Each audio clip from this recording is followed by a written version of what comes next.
A vessel contains 125 liters of wine.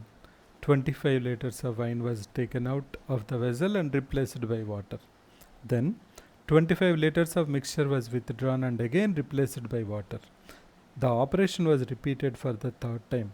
How much wine is now left in the vessel? A vessel contains 125 liters of wine. 25 liters of wine was taken out of the vessel and replaced by water.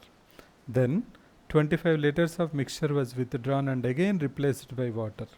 The operation was repeated for the third time. How much wine is now left in the vessel? So let's go ahead and write down. In the initially we have 125 liters of wine and water is 0 liters. So the ratio is wine is to water is 125 is to 0 and the total is 125 liters.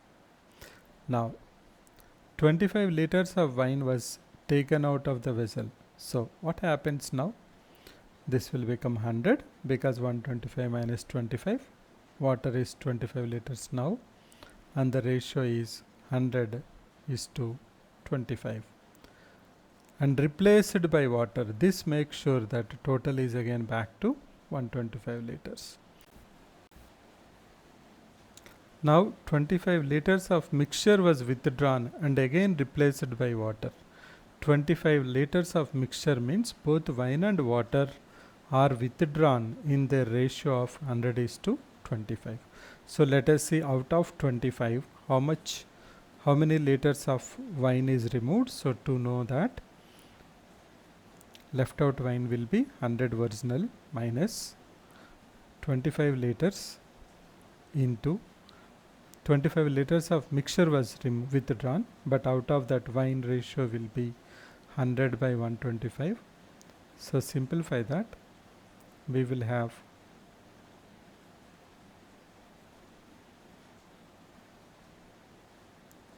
that's equals to 80. Now we are not worried about what's happening to water because our answer what we need is wine, and they told us every time it is replaced by water, so that means total will be always 125 liters only, so we don't need to worry about that. Now one more time the same operation is done, then what will happen? 80 minus again 25 liters is removed. Now the ratio of wine will be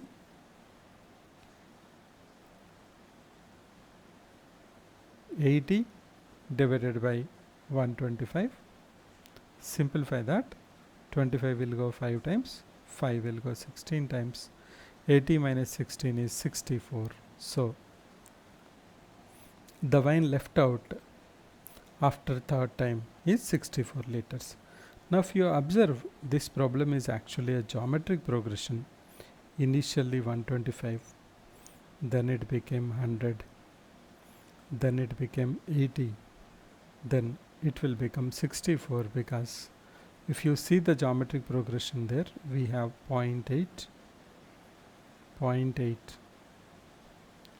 So obviously it will be 80 into 0.8, 64. Because if you check that 100 minus 25 into 100 by 125, 25 by 125 is common every time. Left out is 100, 100 here, 80, 80 here. So the same problem can be also solved by writing 125 into 1 minus